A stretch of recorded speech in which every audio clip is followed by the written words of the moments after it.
as I often do, the streets of London, imagining I'm in some sort of urban thriller, gripping my wrist with my hand and making my fingers into a gun. And I loved it. I was full of energy and I felt like a policeman. This is going to be a whole new discussion next week. The Cop Show, starring Rufus. You're an actor. It's only a matter of time. Yeah. You know, you play sort of, this Posho and Toff. Or maybe you... No, you're, of course, no. You're teamed up with, like, a right old pikey, aren't you? You're teamed up with someone really sort of working class and oikish. Yeah. So Toffo and Oik. Toffo and Oik. Toffo and Oik. Yeah. That's going to be new to ITV. Rufus Wright. Definitely. We'll put something together. Yeah. So we'll work on that next week. But at the moment, it's all about Festival. Harry, would you like to see them playing? I'd like to see them, Steve, but I'd be concerned they wouldn't be able to convey the urgency and vitality of the track on the live stage. I'd be worried that no stage would be big enough for the clash of egos, what would happen backstage. I'd be concerned, certainly if I was involved in any of the organisation. I'd be a concern. Well, you'll be heavily involved in all of that organisation. This is what I'm worried about. Yeah, so I'm sorry. Am I going to actually enjoy it? Well, we can have a lot of... we can probably get it drafted in a team of administrative people just to really dampen the fun. Yeah. A lot of people... I'm trying to think who... Probably some of the top BBC brass, the bloody squares. I'm not afraid to bite the hand that feeds. Brackets, apologies to all those that I've just offended. Please don't fire me, I have no other income. And Sammy? My mum sat in the corner, believed that to be a mismatch of sounds, but I quite enjoyed it. I thought it was good. I think it would sit nicely at Festival. Festival. God, even now I'm forgetting it. It's a normal word. I'm thinking it's not catchy enough. You've both got it wrong once so far. That's yeah. I've also now envisaged there is a stage where everyone has to perform underwater. That would work well in that scenario, I feel. I like to see that lady from the Zootons and her saxophone playing underwater. Good luck, lady. So they'll be playing their instruments underwater. Yeah, I think maybe they have helmets where they can sing and that they're mic'd up. Everything else is underwater. It looks, impressively ethereal, but it's also just a nice shtick for the festival. Sure. I think Festival has shaped up nicely, guys. I mean, in the beginning of the programme we were very bitter because we'd not been invited to Glastonbury, but I think ultimately it's worked out well. Someone you say has already bought the domain name.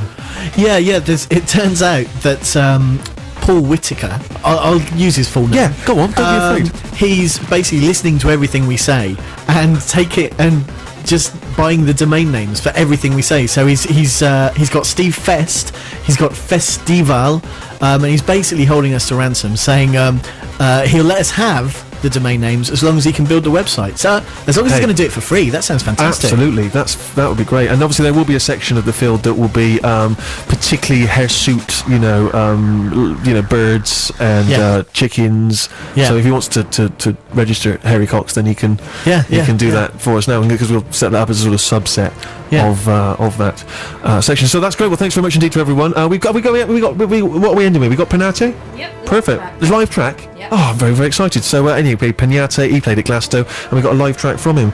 What? Torn on the Platform. Torn on the Platform. Are we starting it now? Yeah. Yeah, let's play. Let's press the buttons. Glastonbury 2008. Hot off the press from the other stage this afternoon. That's Jack Penate and Torn on the Platform. It's Steve Show. That's pretty much it. We'll be back next week with live music on tape from the Zombies, so look forward to that. Thank you very much, you guys. Round of applause from everyone here. Good work. And if you can't join us next week, then we will see you all at Festival next year. We're all looking forward to that enormously. Is Stuart McConey playing esoteric music live from Glastonbury? No, not from Glastonbury. Not from Glastonbury? Okay, so if you just like some kooky tunes, then stay tuned for Stuart. 6 Music. From 10. The Glastonbury.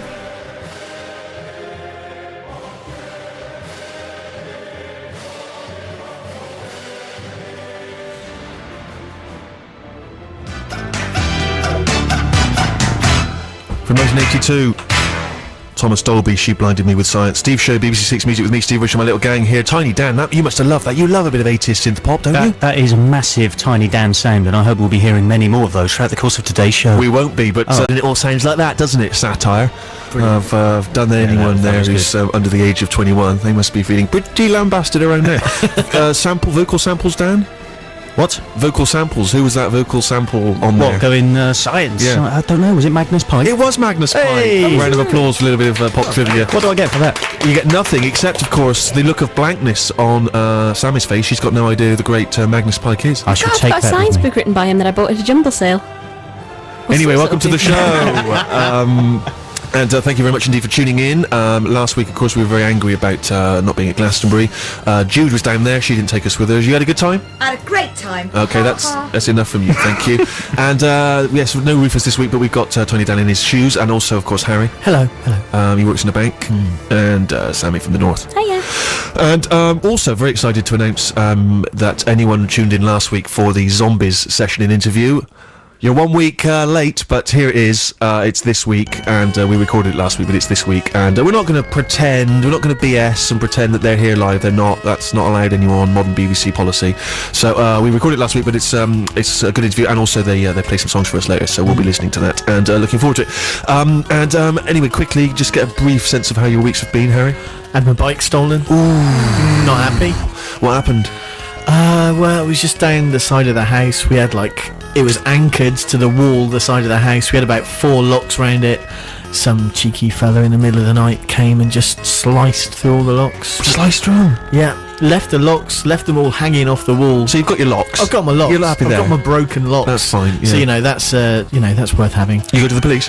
Yeah, I did. What did the boys in B say? Well, they said, bikes get stolen all the time, don't they? Is that what they said? It's just nothing you can do about it, Steve. It's impossible. He said there's nothing you can do about it, Steve. Yeah. yeah. But no, yes, because I phoned at the insurance company and said, what are my options? Thinking, I'll get some money out of it at least. They said, well, no, you can't have any money. We'll get you a new bike. I said, I don't want a new bike. It'll just get stolen. They Sure. said, well, nothing you can do. And is there anything you'd like to do? Maybe a shout out, see if we can get your bike back during the course of the 2 hours? Yeah. I mean, it wasn't an expensive bike, but I'd like to have it back. Yeah, it's a kind of a graphite Carrera Subway, gentleman's bike. It's got a bell on it. Okay. Not a great deal of wear and tear. It's in pretty good nick. Right, and what sort of area would people have last seen that? Probably in the sort of Richmond or Twickenham area of South West London. Yeah. Who? Any ideas on who stole it? Not a clue. I've not really got many enemies, which is strange. Okay, so you don't think necessarily it was one of your enemies targeting you? No, I don't think I'm targeted. I think it was just rank bad luck. Sure, but you say it was a gentleman's bike, so do you presume that maybe a gentleman has received Possibly, it? or a massive woman.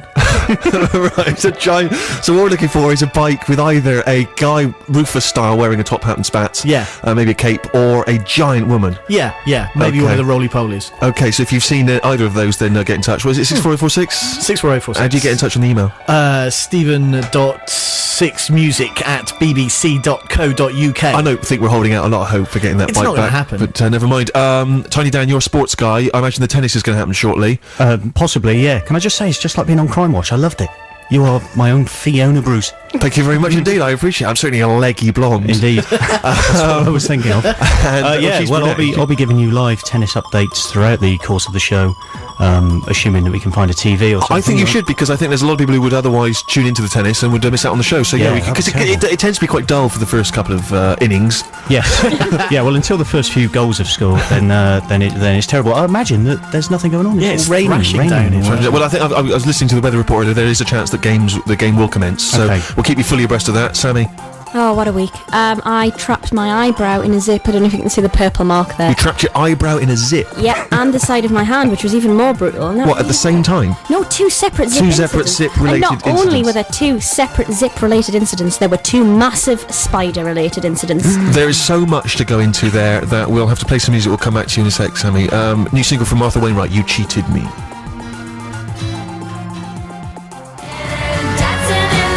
New single from Martha Wainwright, You Cheated Me, released on the 14th of July. Steve Show, 6 Music with me, Steve Merchant, my little gang here. Apologies if you hear any sneezing, sniffling during the course of the show. I'm sick again. I wonder if there's people keeping a record of how many times I've been ill during the Steve Show broadcast. It's been a couple of times at least. What, a couple? A couple. More than that. If someone was keeping note, they'd need a new pen. Ooh, wow. I know. He's got the claws out. Yeah, but we have sickly listeners as well, Steve. Good. Chris in Southampton says he's feeling blue. He's too ill to go on holiday to Rome. So he's sitting here on his own while all his friends are off having a big party in Italy. Oh, I feel for him. Frustrating. I feel for him. That's gutting. How did you cope after your zip head incident, Sammy? The zip head incident was alright. There was no one there to make me feel better, so I just had to get over it, basically. How does one catch one's head in a zip? Do you know, I have absolutely no idea. I think I tried to take my dress off the wrong way and then pulled against the grain with the zip and just took my eyebrow with it. It was a bit eye-watering, but I got over it. That is one of those utterly pointless incidents that should never have but it's occurred. saved on a waxing, so that's £6 that I can spend on biscuits. Sure. And then you caught yourself on your arm as well. Well, oh yeah, that one was really brutal. That was in a hurry trying to get my purse out of my bag, which was in another bag because the strap snapped yesterday in the rain. Oh, It's been one of those weeks. it really has been a tough time. You've had a couple of tough weeks, actually. That's my life at the minute. Yeah. Spiders, minor injuries, drowning people on a train with a big bottle of pop. Sure. I just don't not think we've been heard that story. But, there we go. How many people were lost in that incident? There's six people Dead got people coated now. in 6 people killed sticky because pop. of you and your Tizer. Very close. It was an orange soft drink. There you are. And so you had some run-ins with spiders. Now, I don't understand the spider fear. I know there's a lot of people now out there who are just, they're just reacting, even the very mention of a spider. I don't understand it. I think it is pathetic and juvenile. I understand no, don't hit me, Jude. It is irrational. The gentleman that I work with, a close personal colleague, he's terrified. I've had to save him from spiders several times, rescue him from them as they lay there dormant in his bath. He wasn't in the bath at the time. I didn't want you to get the impression of him there having a bath. I've come in, Steve, and a giant spider there just soaping him down. But so what is the spider thing? I You don't can't know. go near them? It's just one of those irrational things. I mean, I don't like anything creepy crawly, but luckily nothing really like that invades my house. No cockroaches or things I'm really terrified of. But the spiders are loving my joint at the minute. Don't know what it's all about. But money spiders, that's fine. They can crawl up, get rid of them. Yeah. But once they've got hair and faces and they could wear shoes, that's the line they've crossed for me. And Right. there've been some monsters this past week. You're living in a 1950s B movie, are you? Stop. It's actually making my heart rate go up thinking about it, because if I go home tonight and there's a big fat spider in my just too many spiders. Can you get your dad to sort it out?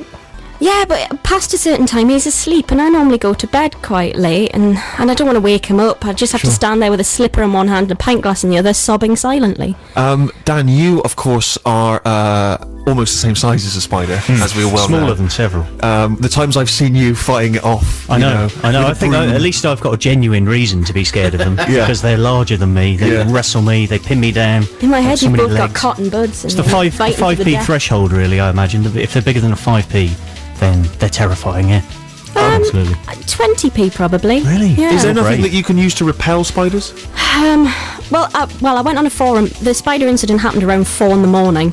It lasted a good hour at least. There was all sorts of... Well, it was a standoff between you and a spider. I ended up sucking it up the hoover, gaffer taping the end of the hoover shut, locking the hoover in the cupboard in the bathroom, shutting the bathroom door, putting a jumper up against the bathroom door in case it got out, it wouldn't get back in my room. It was a Okay, this huge is absurd. thing. This is like something that you'd do to an attacker in maybe a Scream movie, and then it would still come back as well. You'd think, well, I'm safe now. You'd relax. You'd turn around in bed and it would be there, yeah. So you really take this seriously then? Well, I just didn't know how to cope, so I went online, like you do, and just look at what deter spider repellents, and I found lots of forums of people going, what's all this about spiders? You're scared of spiders? Get a real fear. Be scared of, like, murderers and rapists. Yeah. And I'm like, well, yeah, but that's an irrational fear. Sure. What, to be fearful of murderers and rapists? Well, that's I don't think fairly that's rational. I think No, that's but a decent- spiders, you're allowed an irrational That's a fear. decent... Yeah, see, I've got a tool at home because my girlfriend doesn't like spiders, so we bought one of these spider catchers. Because old school, you get a glass, don't you? Sure. Put the newspaper on, Complicated. straight out. Whereas this, it's kind of a thing. It's about 3 foot long. It's got a brush on the end. You press a trigger, and it catches the spider in the brushes. They can't get out. They're trapped. Their little legs are going, but they're not going anywhere. And then you just take them outside, press the trigger again. Spider falls out. He's not injured. He's had a little adventure, and the spider's out of the house. Everyone's fine. So yeah, there are things available to get rid of spiders, but nothing, it would seem, on the market to get rid of murderers and rapists. No, apparently not. Once again, science has let us down. Scientists in laboratories, they're working day and night to get rid of spiders. Rapists and murderers, just letting them run free. Exactly. Typical, Come makes in. you wonder. Typical government, what are they financing? Oh, let's have a go at the government.